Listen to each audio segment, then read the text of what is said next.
오늘 하나님께서 우리에게 주시는 말씀의 제목을 한번 따라 하시기 바랍니다. 영원한 축복이 되게 하자. 여러분, 하나님의 꿈은 제가 너무 많이 말씀드려서 여러분들이 잘 알고 계실 것 같아요. 하나님의 꿈은 우리와 우리 자손이 영원히 복받기를 원하시는 겁니다. 여기서 복이라는 것은 세상적인 축복도 물론 중요합니다만 하나님이 복이고 예수님이 복입니다. 그래서 정말 복은 뭐냐면 하나님과 온전한 동행을 통해서 하나님의 말씀에 순종해서 우리가 하나님께 쓰임받고 또 사람들에게 칭찬 듣고 또 우리 믿음이 날마다 성장해서 정말 이 땅에서 멋지게 살다가 하늘나라에 가는 것, 또 우리뿐만 아니라 그 축복을 우리 자손들이 받는 것, 이게 복입니다.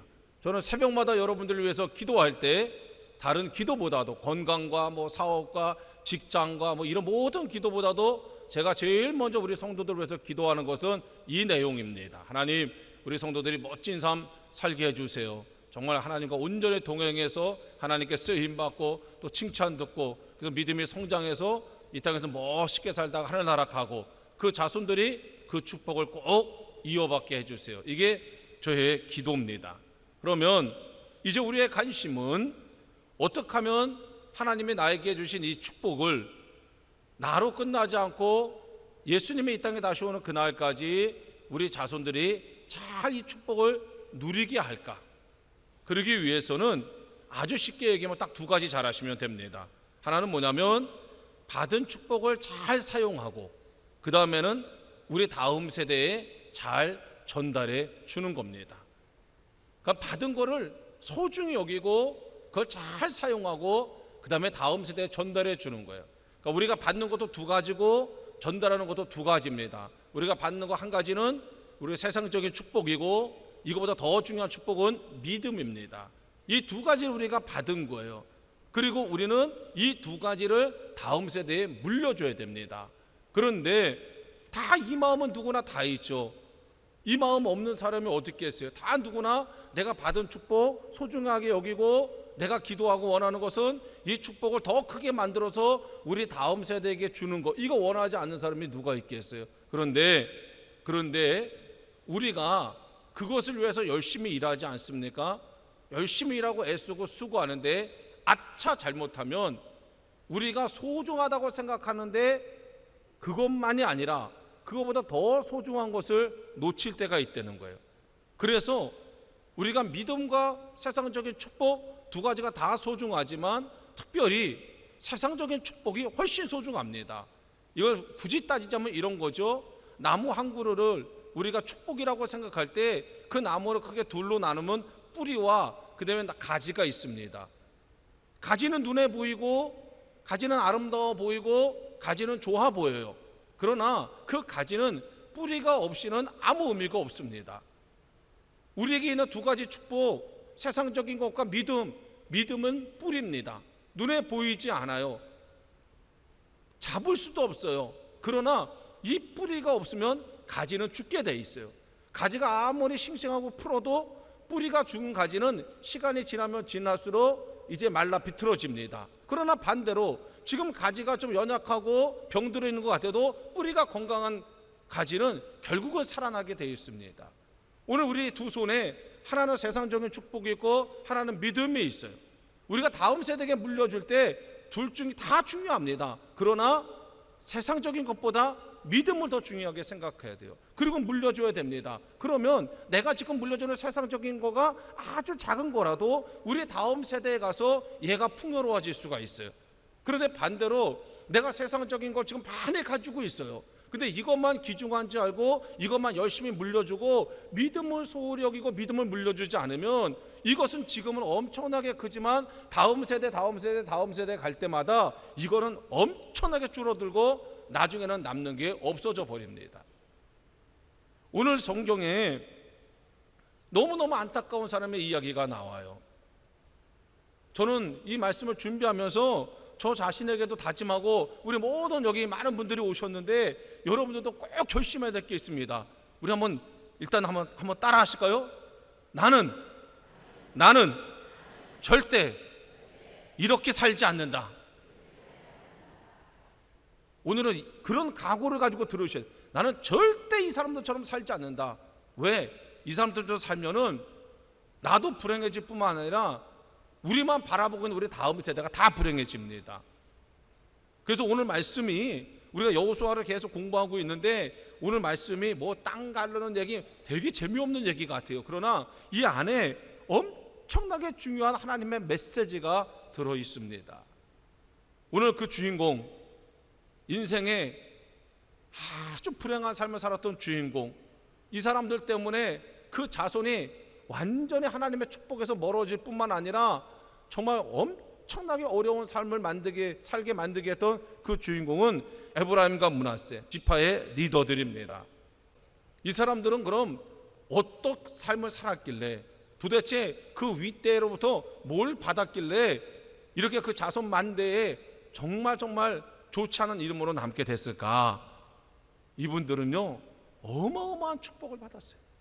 어마어마한 축복. 물질의 어마어마한 축복도 받았고 믿음의 어마어마한 축복도 받았어요. 얼마나 큰 축복을 받았냐? 첫 번째로요, 이 사람들은 요셉의 자손입니다. 요셉의 자손. 여러분, 이게 얼마나 중요한 내용인지 몰라요. 우리도 나는 별거 아닐 때 우리 아버지가 되게 유명한 사람이에요. 우리 할아버지가 굉장히 유명한 사람이에요. 그럼 뭐라 하냐면 나를 얘기 안 해요.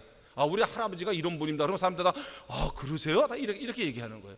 우리 아버지가 이런 사람, 우리 삼촌이 이런 사람입니다. 제가 옛날에 한번 결혼하기 전에 선을 보는데 양가가 만나서 이렇게 조금 얘기하고서는 헤어지는데 그 여자 쪽의 아버지가 봉투를 하나 주시더라고요. 이게 봉투가 뭔가, 그래서 저는 이게 돈이 들어있기 굉장히 두툼해가지고 내가 굉장히 마음에 드셔가지고 이분이 만나자마자 돈을 주시는구나. 그래서 기쁜 마음으로 이제 봉투에 집어넣고 이제 그 아가씨랑 이렇게 이제 데이트를 하고 집에 가가지고서 갑자기 그 봉투가 생각나는 거예요. 그래서 그 봉투를 딱 꺼내봤더니 진짜 두껍더라고요. 그래서 막 두렵고 떨리는 마음으로 후 하고 불어봤더니 돈이 한 푼도 안 들어있는 거예요. 그리고서 맨 종이만 잔뜩 들어있어요. 그래서 이 종이가 뭔가, 그리고 종이를 꺼내서 봤더니 그 종이에요, 자기네 가족에 대한 얘기가 쓰여져 있어요. 우리 큰아버지는 지금 어디에서 근무하고 계시고, 얘의 고모는 누구고, 얘의 삼촌은 누구고, 얘의 할아버지는 뭘 했던 사람이고, 이렇게 보니까 대단한 집안이더라고요. 그 얘기는 뭡니까? 지금 당신 앞에 앉아 있었던 그 여인이 갸날프고 작은 여인이지만 그 여인을 무시하지 말라는 거죠. 그 여인의 백그라운드를 보라는 거예요. 그 여인의 할아버지 할머니가 누구였는지를 똑바로 알고 대해라는 겁니다.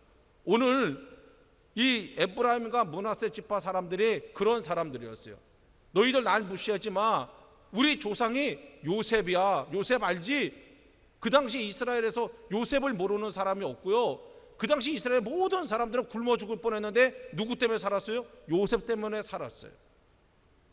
그러니까 함부로 자기들을 함부로 대하지 말라는 거예요. 이게 이 사람들에게는 엄청난 자랑거리입니다. 맞아요. 맞습니다. 그런데 정말 안타까운 건 뭐냐면 요셉이 애굽의 총리가 된 거 우리가 알고 있어요. 요셉 때문에 많은 사람들이 먹고 살았던 거 우리가 알고 있어요. 그러나 이 사람들이 정말 알아야 될 것은 요셉이 세상에서 이룩한 그런 세상적인 성공 물질이 아니라 요셉이 하나님과 어떻게 동행했는지, 요셉이 어떤 믿음을 가지고 있었는지, 이게 훨씬 더 중요한 건데 이거는 기억하지 않고 요셉의 세상적인 것만 기억했던 거예요. 우리가 알다시피 요셉은 어떤 사람입니까? 17살에 형들에게 팔려갔어요. 13년 동안을 고생했습니다. 유혹이 있었지만 참아냈어요. 그리고 억울함이 있었지만 견뎌냈어요. 감옥에서도 견뎌냈어요. 근데 그 모든 과정 속에서 요셉이 한 얘기는 딱 한 가지입니다. 내가 어떻게 이 어려움을 이겨냈는가? 여호와 하나님이 함께 했다는 겁니다. 그럼 여호와 하나님이 요셉만 함께 했어요? 아닙니다. 여호와 하나님은 모든 사람과 함께 했는데 요셉은 그 유혹도 이겨내고 어려움도 이겨내면서 온전히 여호와 하나님과 동행했던 거죠. 제가 지난주에 이 시간 여기서 온전히 하나님과 동행하는 삶이 무엇인가 제가 3가지 말씀드렸잖아요. 첫째는 대중을 따라가지 않는 거다. 하나님을 쫓아가는 거다. 2번째는 과정 속에서 흔들리지 않는 거다.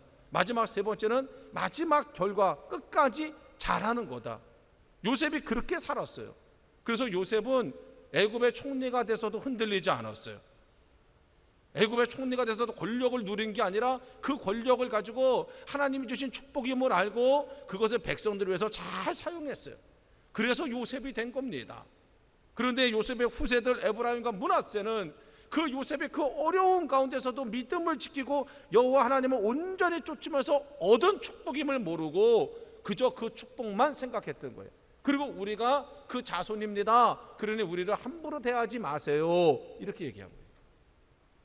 안타까운 거죠. 이런 축복을 받았어요. 두 번째, 그 요셉 때문에 이 사람들이 받은 축복이 뭐냐면요, 우리가 공부했다시피 이제 가나안 땅에 들어와 가지고 땅을 점령하고 이제 땅을 나눠 갔습니다. 근데 이스라엘 12지파가 있어요.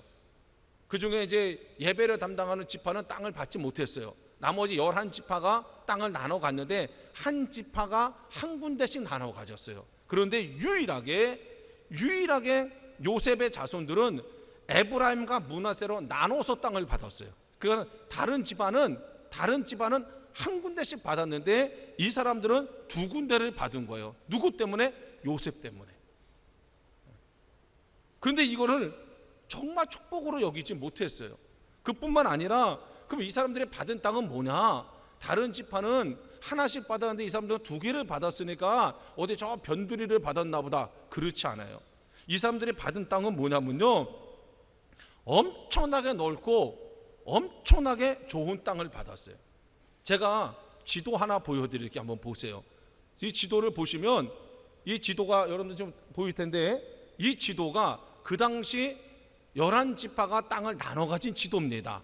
자, 그 중에서 한번 보시면은 가운데 므낫세라고 써 있어요. 그 하얀 게 다 므낫세네 땅입니다. 그 밑에 에브라임이라고 써 있어요. 이게 요셉 지파인데 다른 지파는 다 하나씩 가졌는데 므낫세랑 에브라임만 두 개를 가졌어요. 근데 그 크기를 한번 보세요. 그 밑에 보면은 단, 그 다음에 베냐민, 루벤 이런 거 굉장히 작습니다. 그런데 그거에 비해서 에브라임과 므낫세가 가진 땅은 엄청나게 넓어요. 그뿐만 아니라 요단강 동쪽에 보면은 저 위에 보면은 므낫세가 또 엄청난 땅을 가지고 있어요. 그 얘기는 뭐냐면 11지파가 공평하게 가진 게 아닙니다. 다른 지파는 굉장히 작은 걸 가졌고 요셉의 지파인 에브라임과 므낫세만 엄청나게 넓은 땅을 가진 거예요. 엄청나게 넓은 땅을. 그뿐만 아니라 이 사람들이 가지고 있는 땅은 우리가 상상하는 이스라엘의 땅이 아닙니다. 우리가 보통 이스라엘 그러면 그냥 광야에 돌멩이만 있고 나무 한 그루도 없는 그런 땅이 이스라엘이에요. 그런데 이 사람들이 가지고 있는 땅은 그렇지 않아요. 저게 지금 이스라엘 땅입니다. 저 이스라엘 땅, 버려진 땅 같죠? 저기서 뭘 하면서 살 수 있을까? 아무것도 할 수 있는 게 없어요. 그래서 저 당시에 사람들이 뭘 했냐면 그냥 양 치우는 겁니다. 저기서 할 수 있는 게 없으니까. 그런데 에브라임과 므낫세가 받은 땅은 어떤 땅이냐면 그 중에 하나가 이스라엘이라는 평원입니다. 이 지금 여러분들 보시는 사진이에요. 아까 그 사진과 이 사진이요 같은 나라예요. 어느 사람한테는 저 땅을 줬고 에브라임과 므낫세한테는 이 땅을 준 겁니다. 이 땅은요 어마어마한 곡창지대입니다. 여기서 다 나오는 거예요. 좋은 게. 그리고 위치도 기가 막히게 좋은 거예요. 그러니까는 에브라임과 므낫세가 축복을 얼마나 크게 받았는지를 우리가 지도를 보고 사진 몇 장만 봐도 벌써 다른 지파와 얼마나 차별을 해서 대우를 받았는지 알 수 있어요. 그뿐만 아니라 우리가 아까 지도에서 봤지만 에브라임과 므낫세는 나라의 중앙에 있어요. 그리고 그 주변에 다른 지파가 땅을 가지고 있습니다. 이게 왜 중요하냐면 가장 안전하다는 거예요. 외부에서 적들이 침입해 올 때 에브라임과 므낫세를 한 번에 공격할 수가 없습니다. 어디 한 군데를 거쳐와야 돼요. 그러니까 지금 이 에브라임과 므낫세가 받은 땅은 어마어마하게 넓은 땅, 가장 좋은 땅, 가장 안전한 땅을 받은 거예요. 이거는 그 당시 이스라엘 사람들이 누릴 수도 없고 상상도 할 수 없는 그 축복을 이 사람들이 받은 겁니다. 자, 그럼 이런 축복을 받았어요. 어떻게 살아야 될까? 형제 중에서 다른 형제들은 다 조금 땅 받았는데 우리만 엄청나게 큰 땅을 받았고 엄청나게 좋은 땅을 받았고 엄청나게 안전한 땅을 받았어요. 그럼 우리는 어떻게 살아야 됩니까? 제가 볼 때는 세 가지 하면서 살아야죠. 첫째, 감사해야죠. 감사. 하나님께 감사하고 요셉에게 감사하면서 살아야죠. 평생을 감사해도 이 땅을 얻을 수 있었겠어요? 늘 감사해야죠. 두 번째는 어떻게 되겠어요? 다른 형제도 도와주면서 살아야죠. 내가 이만큼 받았는데 그 주변에 코딱지만큼 받은 형제들, 그 사람들을 불쌍히 여기고 어떻게든지 그 사람들을 도와주면서 살아야죠. 세 번째 어떻게 살아야 됩니까? 이걸 갖다가 마음껏 누리는 데 쓰는 게 아니라 정말로 이걸 잘 보관해가지고 이거보다 더 좋은 축복과 더 좋은 믿음을 다음 세대에 물려줬어야죠. 그게 정상적인 사람의 모습입니다. 그런데 이 에브라임과 므낫세는 어떻게 했는가? 첫 번째로요, 하나님을 크게 실망시켰어요. 이런 어마어마한 축복을 하나님이 주셨는데, 그럼 어마어마한 축복을 주신 하나님이 뭔가 그들의 멋있게 살 것 같다는 그런 기대를 하지 않았겠어요? 근데 그들은 그렇게 하지 못하고 하나님을 실망시켰어요. 자, 성경을 한번 보겠습니다. 14절에 요셉 자손이 여호수아에게 말하여 가로되, 이제 요셉이 여호수아를 찾아와서 얘기하는 겁니다. 그 자손이 여호와께서 지금까지 내게 복을 주심으로 내가 큰 민족이 되었거늘. 자, 여기까지 정말 멋있죠? 자, 여호와께서 지금까지 내게 복을 주심으로 내가 큰 민족이 되었거늘. 그 다음에 하나님이 뭘 기대하셨겠어요? 그러니 나는 하나님께 감사하면서 나보다 어려운 우리 형제들을 돌보면서 내가 믿음을 지키면서 잘 살겠습니다. 왜냐하면 여호수아가 지도자니까 그렇게 얘기하기를 하나님은 바랐겠죠. 그런데 이 요셉 자손들이 와가지고 한 얘기가 뭐냐면, 여호와께서 지금까지 내게 복을 주심으로 내가 큰 민족이 되었거늘. 그 다음에 한 얘기가 뭐냐면, 당신이 나의 기업을 위하여 한 제비 한 분깃만으로 내게 주시면 어찌입니까? 이게 무슨 얘기냐면, 우리가 이렇게 큰 하나님의 은혜로 사람들이 많아졌는데 왜 다른 사람과 똑같이 우리를 대합니까? 우리에게 더 많은 걸 주셔야죠. 이런, 뭐라고 얘기해야 됩니까? 이런 사람들을. 이런 사람이 어디 있어요, 세상에? 기가 막힌 거죠. 기가 막힌 거. 뭐랑 똑같냐면요, 아버지가 형제들 중에서 다 17평짜리 아파트 사줬는데 한 자식은 50평짜리 사줬더니 그 50평짜리 받은 아들이 아버지한테 와가지고, 아버지 50평짜리 아파트 사줘가지고 힘들어 죽겠어요, 가정부 보내주세요. 이거랑 똑같은 거예요, 지금 이거랑. 그래, 하나님이 얼마나 기가 막히셨겠어요. 그 축복을 주기 위해서 요셉은 그 고생을 하고, 그래서 그 축복을 줬더니 기껏 한다는 얘기가, 이렇게 큰 민족을 이루어주셨으니 더 큰 땅을 주세요? 감사하지를 못할 망정. 그런데요, 이 사람들이 이렇게 얘기할 만한 그 아주 싹이 좋지 않았어요. 성경에 보니까 이전에도 하나님의 말씀을 중요하게 여기지 않았어요. 신명기 20장에 보면, 신명기 20장 16절 18절에 이런 말씀이 나옵니다. 하나님이 오직 내 하나님 여호와께서 내게 기업으로 주시는 이 민족들의 성읍에서는 호흡이 있는 자를 하나도 살리지 마라. 무슨 얘기냐면, 너희가 가나안 땅을 정복할 때 거기 있는 모든 사람들 다 죽이라는 거예요. 야, 하나님 잔인하시죠? 다 죽이라는 거예요. 그런데 그 죽여야 되는 이유를 하나님이 설명을 해주셨어요. 그게 20절의 말씀인데, 신명기 20장 18절의 말씀인데, 18절에 뭐라고 말씀하셨냐면, 이는 그를 죽여야 되는데 왜 그러냐? 그 사람들은 그들이 그 신들에게 행하는 모든 가증한 일로 너희에게 가르쳐 본받게 하여 너희로 너희의 하나님 여호와께 범죄케 할까 함이니라. 그 사람들이 너희와 잘 지내고 너희와 친구가 되면 죽여야 될 이유가 없는데, 그 사람들은 그렇지 않다는 거예요. 그 사람들은 마음에 바쁜 마음을 가지고 있어서 일단 너희들을 받아들이는 척하지만 결국은 자기들의 신을 섬기게 하고, 그래서 너희를 나로부터 떨어지게 해서 망하게 하려는 사람들이기 때문에 죽여야 된다는 거예요. 그랬는데 에브라임과 므낫세는 그렇게 하지 않았어요. 이 하나님의 이 말씀을 소중하게 생각하지 않았어요. 그리고 어떻게 했냐면 여호수아서 16장 10절에 보니까 이런 말씀이 있어요. 그들이, 에브라임 족속을 얘기하는 겁니다. 그들이 게셀에 있는 가나안 사람을 쫓아내지 아니하였으므로 가나안 사람이 오늘날까지 에브라임 가운데 거하며 사역하는 종이 되니라. 처음에는 종이었어요. 얼마든지 에브라임 지파가 생각하기를 이 사람들이 약하니까 우리 마음대로 할 수 있어. 우리가 언제든지 죽이려고 그러면 죽일 수 있고 살리려고 그러면 살릴 수 있어. 제가 이따 설명하겠지만 그렇게 안일하게 생각했던 거죠. 하나님의 말씀을 중요하게 생각하지 않고 자기들의 생각을 중요하게 생각했을 때 어떤 결과가 나타났는지 제가 이따가 말씀드릴게요. 자, 그 사람들 에브라임뿐만 아니라 므낫세 사람들은 어떻게 했는가? 여호수아 17장 12절 13절에 보니까 므낫세 자손이 그 성읍들의 거민을 쫓아내지 못하며, 처음에는요 므낫세 자손이 약해서 그 거민들을 쫓아내지 못했어요. 그런데 가나안 사람이 결심하고 그 땅에 거하였더니 이스라엘 자손이 강성한 후에야 가나안 사람에게 사역을 시켰고 다시 쫓아내지 아니하였더라. 자, 내가 연약할 때는 쫓아내지 못했어요. 그런데 강성해지고 나면 어떻게 돼요? 얘를 쫓아내야 되는데 쫓아내지 않고 이 사람들을 에브라임 사람들과 똑같이 자신들의 종으로 삼은 거예요.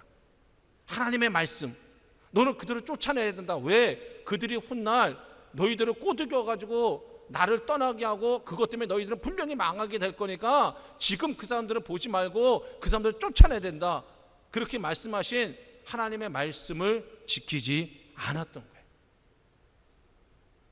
하나님이 엄청나게 도와줬는데 그 마지막 부분에서 이스라엘 백성들은 무슨 생각을 하냐면 온전히 하나님을 쫓았어야 되는데 온전히 쫓은 게 아니라, 야, 이만큼 했으니까 요만큼 남은 게 뭐가 되겠어? 이건 아무것도 아닐 거야. 그러니까 이제는 우리가 이 사람들 데리고 우리의 종으로 삼자. 여러분, 항상 우리가 무너지는 건요 전체 때문에 무너지지 않아요. 건물이 와르르 무너졌어요. 옛날에 삼풍백화점이 와르르 무너졌을 때 상품백화점 전체가 문제가 있어서 상품백화점이 무너진 게 아니라 어느 한 부분에 문제가 있으면 그 한 부분 때문에 전체가 무너지는 거예요. 근데 우리는 아니란 생각을 하는 거죠. 여기도 괜찮고 여기도 괜찮고 여기도 괜찮으니까 이까짓 거 하나는 괜찮을 거야 하는 그 하나가 건물을 무너뜨리는 거예요. 이스라엘 백성들도 마찬가지예요. 에브라임 므낫세가 100가지면 100가지 다 납복했어요? 아닙니다. 그런데 가장 중요한 하나님의 말씀을 소홀하게 여겼던 거예요. 가장 중요한 거. 그리고 결정적인 순간에 하나님 대신 자기 생각이 거기에 들어갔던 거예요. 결국 그것이 하나님을 엄청나게 실망을 시키고, 이제 제가 나중에 말씀드리지만 이게 얼마나 무서운 결과를 나타냈는지 몰라요. 감사해야 되는 상황에 있었는데 감사하지는 못하고 오히려 하나님을 실망시켰던 거죠. 두 번째로 이 에브라임과 므낫세 지파가 정말 감사하게 살고 형제를 돌보고 축복을 잘 전달해야 되는데 그렇게 하지 않고 뭘 했냐면요, 여호수아를 실망시켰어요. 여호수아를. 참 기가 막힙니다. 여호수아는 누굽니까? 자기네랑 같은 형제예요. 같은 지파예요. 다른 지파가 아니라 요셉의 지파입니다. 그러면 가만히 생각해 보니까 그래요. 얘네가 어떻게 이렇게 큰 땅을 가졌는가? 아마 여호수아 때문일 수도 있는 거죠. 왜냐하면 여호수아가 절대 권력을 가진 지도자니까 그 지파 사람들에게 좋은 땅, 큰 땅을 주지 않았겠어요? 그러면 누구에게 또 감사해야 돼요? 여호수아에게 감사해야죠. 그런데 여호수아에게 감사하기는커녕 지금 쫓아가가지고 뭐라고 얘기합니까? 아까 우리가 읽다 말았는데, 당신이 나의 기업을 위하여 한 제비 한 분깃만으로 내게 주시면 어찌맵니까? 감사하지는 못한 망정 지금 가서 따지는 거예요. 거기에는 어떤 마음도 있어요. 야, 너랑 나랑 한 형제인데 우리 같은 지파인데 네가 권력이 있는데 나를 더 많이 줘야지. 이게 얼마나 욕심입니까? 얼마나 무례함입니까? 그랬는데도요, 참 또 이 사람들이 한 얘기가 있어요. 뭐라 하냐면 우리가 큰 민족이지 않냐, 사람이 많지 않냐, 그러니까 우리한테 많은 땅을 줘야 돼. 근데 성경을 보니까 민수기 26장에 이스라엘 12지파에 사람이 몇 명인지가 나와요. 거기에 보니까 므낫세 지파 52,700명으로 나옵니다. 잘 계산하세요. 에브라임 지파 32,500명이에요. 그러면 이 므낫세와 에브라임 지파를 합치니까 85,200명입니다. 근데 그 중에서 우리가 아까 지도 봤듯이 요단강을 건너기 전에 동쪽에서 므낫세 사람들의 반은 땅을 차지했어요. 그 므낫세 사람 반을 빼면 52,000명이 되냐 5만 명이라고 치고 거기서 반을 빼면 25,000명입니다. 그 25,000명에서 에브라임 지파를 합치면 한 6만 명 조금 안 돼요. 이걸 큰 민족이라 그랬어요. 근데 실제로 역사의 기록에 보니까 유다 지파 76,500명, 단 지파, 아까 단 정말 코딱지만한 땅 가졌잖아요. 단 지파 64,400명, 이사갈 지파 64,300명, 스불론 지파 65,000명이에요. 큰 게 아니에요. 그런데도 와서 뭐라고 얘기하냐면 우리가 큰 민족이니까 땅을 더 달라는 거예요. 여호수아가 지도자로서 얼마나 창피했겠어요. 얼마나 다른 사람 보기에 부끄러웠겠어요. 이건 할 일이 아닌 거죠. 세 번째로 에브라임 므낫세 지파가 정말 하나님께 감사하고 그 축복을 잘 이용하고 그리고 자손들에게 물려줘야 되는데 그러지 않고 이 사람들이 한 정말 큰 실수가 있어요. 그게 뭐냐면 영적 지도자의 권면을 무시했어요. 오늘 여호수아가 그렇게 와서 얘기할 때 그래? 니네 한번 두고 봐라. 그리고 그 땅 다 뺏을 수도 있었어요. 근데 여호수아는 그렇게 하지 않았습니다. 오늘 여기 15절 말씀 본문에 15절 말씀에 보니까 여호수아가 그들에게 이르되 내가 큰 민족이 되므로 에브라임 산지가 내게 너무 좁을진데 여호수아가 인정해 주는 거야. 그래, 니네 생각에 거기가 좁을진데 브리스 사람과 르바임 사람의 땅 살림에 올라가서 스스로 개척해라. 니네가 거기 가서 개척해라는 거예요. 요셉 자손이 가로되 그 산지는 이 사람들이 그러면 네 우리가 한번 가서 해보겠습니다 이렇게 해야 되는데 뭐라고 얘기하냐면 요셉 자손이 요셉을 욕먹이는 겁니다. 요셉 자손이 가로되 그 산지는 우리에게 넉넉지도 못하고 골짜기 땅에 거하는 가나안 사람에게는 베스함과 그 향내에 거하는 자든지 이스라엘 골짜기에 거하는 자든지 다 철병거가 있나이다. 여호수아가 이 얘기 들으면서 얼마나 답답했겠어요. 이 바보 같은 놈들아, 네가 금방 얘기했던 요셉은 형제들한테 다 팔려가고 누명을 쓰고 그래도 거기서 믿음으로 다 해서 애굽의 총리가 됐다며. 그 요셉을 니네가 얘기하면서 너희는 지금 그 믿음은 다 어디 갖다 버리고 지금 그 사람들이 우리보다 좋은 무기를 가지고 있다는 어떻게 너희 눈은 그걸 보냐는 거예요, 여호수아가. 그러면서 여호수아가 뭐라고 얘기하냐면 답답한 마음으로 17절에 여호수아가 다시 요셉의 족속 곧 에브라임과 므낫세에게 일러 가로되 너는 큰 민족과 큰 권능이 있는 즉 한 분깃만 가질 것이 아니라 그 산지도 내 것이 될 것이니 비록 살림이라도 너가 개척하라. 그 끝까지 내 거가 될 것이다. 가나안 사람의 비록 철병거를 가졌고 강할지라도 네가 능히 그를 쫓아내리라. 이건 뭘 얘기하는 거예요? 예언을 하는 겁니다. 예언을. 너 믿음을 가지고 가. 요셉과 같은 믿음을 가지고 가. 온전히 하나님을 쫓아가. 그러면 그 산지가 네 거가 될 거고 그 끝까지 다 네 거가 될 거고 비록 그 사람들이 철병거를 가졌어도 너는 그 사람들은 능히 이길 수 있을 거야. 여호수아가 이렇게 얘기를 한 거예요. 여호수아가. 그런데 에브라임과 므낫세 지파가 여호수아의 말을 듣지 않습니다. 어떻게 보면 여호수아 입장에서는 한 번 더 멋있게 살 수 있는 기회를 이 사람들한테 준 건데, 회복할 수 있는 기회를 준 건데, 근데 그 기회를 또 무시해버려요. 그러니까 이 사람들은 어마어마한 축복을 받았지만 하나님을 무시하고 영적 지도자의 말을 무시하고 그리고 자기 뜻대로 살아갔던 거예요. 자, 결과. 그럼 그렇게 큰 축복, 누구도 감당할 수 없는 큰 축복을 받은 그 사람들이었지만 그들이 하나님께 감사하지 못하고 그리고 자기 마음대로 하나님을 거부하고 영적 지도자의 말을 듣지 않고 자기 마음대로 살았던 이 사람들의 최후는 그럼 어떻게 됐을까? 호세아서 13장에 보니까 이 사람들의 최후에 대해서 이렇게 얘기하고 있어요. 제가 조금 쉬운 성경책으로 여러분들에게 설명을 드리려고 합니다. 에브라임이 말만 하면 모두 떨었다, 이랬던 시대가 있었던 거예요. 에브라임이 그냥 말 한마디만 탁 하면 그냥 모든 사람이 막 벌벌벌벌벌 떨었던 때가 있었던 거예요. 온 이스라엘이 그렇게 에브라임을 우러러 보았는데, 옛날 얘기하는 겁니다. 그랬는데 바알신을 섬겨. 바알신이 누구예요? 드디어 이제 우상 얘기가 나오는데, 아까 그 정복해야 되는데 다 죽여야 되는데 죽이지 못했던 사람들이 믿고 있던 신이 바알신이에요. 하나님이 예언했잖아요. 너희가 그들을 끝까지 죽이지 않으면 결국은 그들의 신을 섬기게 되면서 나를 떠나게 되고 너희들은 멸망할 거다. 그런데 여기 성경에 나오잖아요. 지금 바알신을 섬겨 죄를 짓고 말았으므로 이제 망하고 말았다. 그런데 그래서 이제 망했어요. 근데 너무 안타까운 것은 그렇게 망하고 한 대로 끝나면 되는데, 이 사람들이 망하고 나니까 그 밑에 세대들도 그냥 계속 망해가는 거예요. 자, 망하고 말았다. 그런데도 그들은 거듭 죄를 짓고 있다.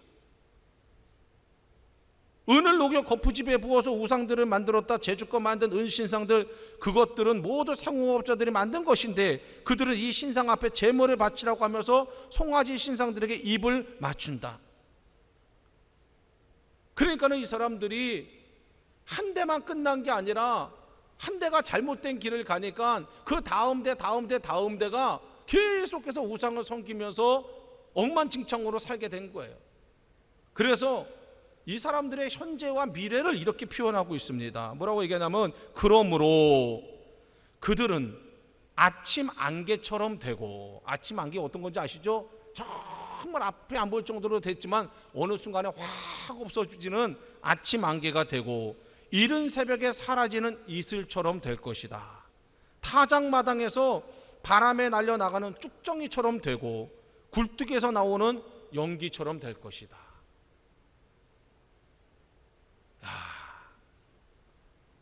오늘 지금 우리가 있는 여호수아 17장의 말씀은 대략 주전 1400년대 일입니다. 근데 지금 이 호세아가 얘기하는 이때는 주전 750년경 일이에요. 700년 동안에 어떤 일이 일어났는가? 그렇게 요셉의 축복을 받아서 큰 소리치고 당당하던 에브라임의 시대는 그냥 없어져 버리고 700년 동안을 우상을 섬기면서 하나님과 멀어지면서 아침 안개처럼 없어지고 아침 이슬처럼 사라지고 타작마당의 쭉정이처럼 날아가고 굴뚝의 연기처럼 사라지는 그런 백성이 됐다는 거예요. 누가 상상이나 했겠어요? 오늘 여호수아 17장에 있는 에브라임과 므낫세 지파의 리더들이 과연 이 일을 상상했겠어요? 자기 자손들이 이렇게 될 줄 알았겠어요? 여러분, 인생은 400m 릴레이랑 똑같다고 저는 생각합니다. 1번 주자가 아무리 열심히 뛰어도요, 2번이 내가 그 바톤을 받은 다음에 나를 기다리고 있는 3번을 향해서 전력 질주해야 되는데 그쪽으로 뛰지 않고 나 힘드니까 이제 우리가 1등으로 왔으니까 좀 쉬어야지, 아니면 내가 가고 싶은 대로 가야지. 그러면 내 앞사람이 아무리 열심히 뛰고 아무리 노력해도 내가 잠깐 즐길 수 있고 누릴 수 있는 거지 내 다음 세대는 불행이 되는 거예요. 반대로 내 전에 있는 사람이 여러 가지 상황과 형편 때문에 1등 하지 못했어요.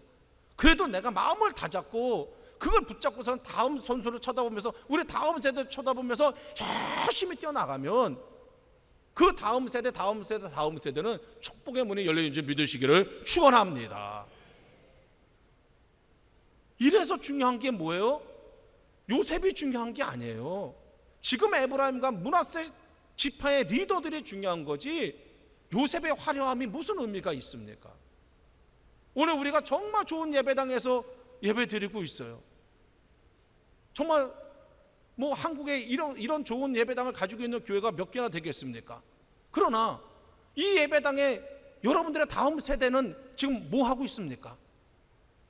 나는 이렇게 좋은 예배당에서 좋은 시설에서 예배드리고 있는데 지금 여러분들의 다음 세대는 지금 이 예배당에 있어요? 끔찍하지 않아요?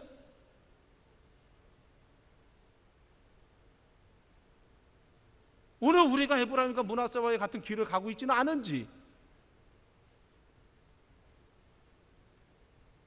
우리가 이렇게 좋은 예배당 물려주면 뭐 합니까? 이것만 물려주면 안 되고요, 이 예배당이 얼마나 좋은지, 하나님이 얼마나 좋은 분인지, 하나님이 얼마나 귀한 분인지 믿음도 물려줘야죠. 믿음도. 그래서 성경은 우리에게 뭐라고 얘기합니까? 신명기서 6장 5절에서 9절 말씀에 보니까 너는 마음을 다하고 성품을 다하고 힘을 다하여 내 하나님 여호와를 사랑하라. 오늘날 내가 내게 명하는 이 말씀을 너는 마음에 새겨라. 그러니까 너부터 믿음이 얼마나 중요한지, 하나님이 얼마나 중요한 분인지에 대해서 너부터 단단하게 마음을 먹으라는 얘기예요. 그 다음에 내 자녀에게 부지런히 가르치며 집에 앉았을 때든지 길에 행할 때든지 누웠을 때든지 일어날 때든지 이 말씀을 강론할 것이며 너는 그것을 또 내 손목에 메어 기호를 삼으며 내 미간에 붙여 표를 삼고 내 집 문설주와 바깥문에 기록할지어다. 딱 두 가지 얘기하지 않습니까? 네 자녀를 위해서 일단 네가 열심히 하고 그 다음에 네 자녀를 방치하지 말라는 거예요.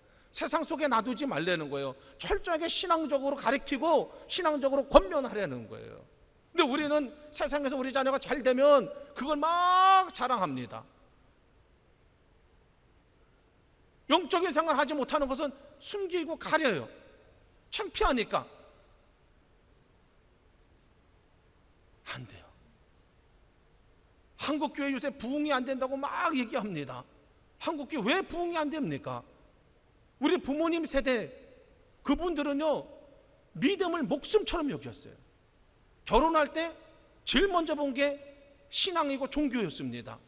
직장 취직할 때 주일날 쉬냐 안 쉬냐가 그 직장을 가냐 마냐의 첫 번째 조건이었어요.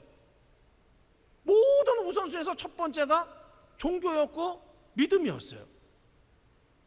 근데 지금은 어때요? 아무도 안 짜집니다. 아무도. 그러니까 그때는 교회 안 가면은 매 맞았어요. 억지로라도 나왔어요. 지금은 어때요? 오늘 여기 많은 분들이 지금 예배 드리고 있는데 오늘 여러분들의 자녀들 가운데 교회에서 예배 드리는 분이 몇 분이나 계신가요? 그거에 대해서 여러분들 정말 심각하게 생각하고 애통하게 생각하고 그런 마음이 우리에게 없잖아요. 우리의 자녀들이 신앙을 물려받지 못하는데 세상에 누가 신앙을 가질 수 있겠어요? 근데 우린 여기 와서 기도합니다. 하나님한테 하나님 우리 아이들에게 좋은 직장을 주세요. 하나님 좋은 물질 물려주게 해주세요. 세상적인 것만 하나님한테 달라고 얘기해요. 뭘 얘기하는 겁니까? 아까 제가 얘기했던 것처럼 나무에 뿌리를 물려주는 부모가 돼야 되는데 뿌리를 물려주지 않고 풍성한 가지만 주려는 거예요. 결국 그 가지는 어떻게 돼요? 비틀어 말라 죽게 돼 있어요.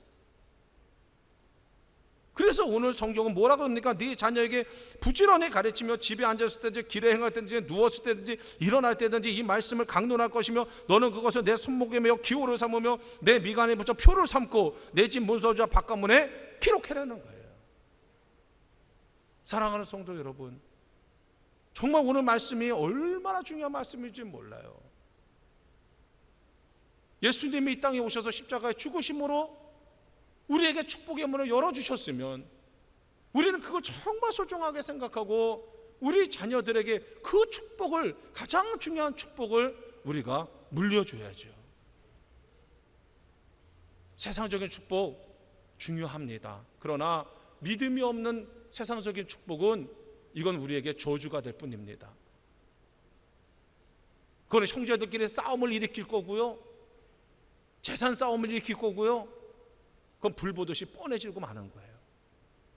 저는 다시 한번 이 성전에 여러분들이 앉아 계시는데 우리 자식은 어디에 있는가?